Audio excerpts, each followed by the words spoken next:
বেঁধেছি কাশের গুচ্ছ, আমরা গেঁথেছি শেফালি মালা, নবীন ধানের মঞ্জুরি দিয়ে সাজিয়ে এনেছি ডালা।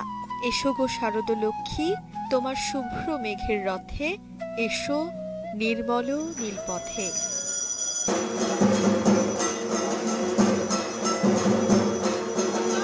রবি ঠাকুরের সুরে এমনি করে বিশ্বজুড়ে সনাতন ধর্মাবলম্বীরা এখন আহ্বান করছেন দুর্গা মাকে।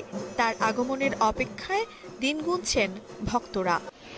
দেবী তৈরির কারিগররা শেষ মুহূর্তে ফুটিয়ে তুলছেন দুর্গা, লক্ষ্মী, সরস্বতী, গণেশ, কার্তিক ও অসুরের প্রতিমা। মহালয়ার দিনে চক্ষুদানের পর সম্পূর্ণ হবে প্রতিমা তৈরির কাজ।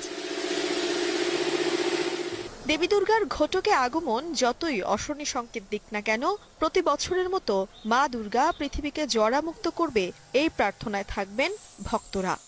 প্রতি বছরের ন্যায় এবারও আমাদের মন্দিরে দুর্গাপূজা অনুষ্ঠিত হচ্ছে। আমরা ধরেন এই বছর মায়ের কাছে যাচ্ছি যাতে সবাই সুস্থভাবে মন্দিরে পূজা পার্বণ করতে পারে এবং তাতে সবার একান্ত উপস্থিতি কাম্য করছি।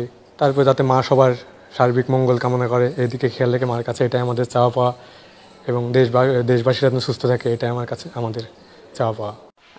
শারদীয় দুর্গোৎসব আমাদের হিন্দুদের সবচেয়ে বড় একটা উৎসব।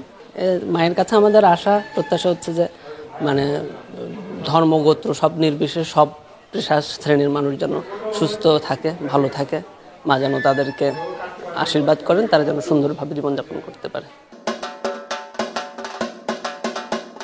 অসুরকে বধ করার জন্যই প্রতি বছর শরতে দেবী দুর্গা আসেন ভক্তদের মাঝে। এবারও তার আগমনে যুদ্ধ বিগ্রহ, অশান্তি বিপ্লব থামিয়ে বহির্বিশ্বে মানুষের হৃদয়ে হৃদয়ে বাজবে শান্তির সুর।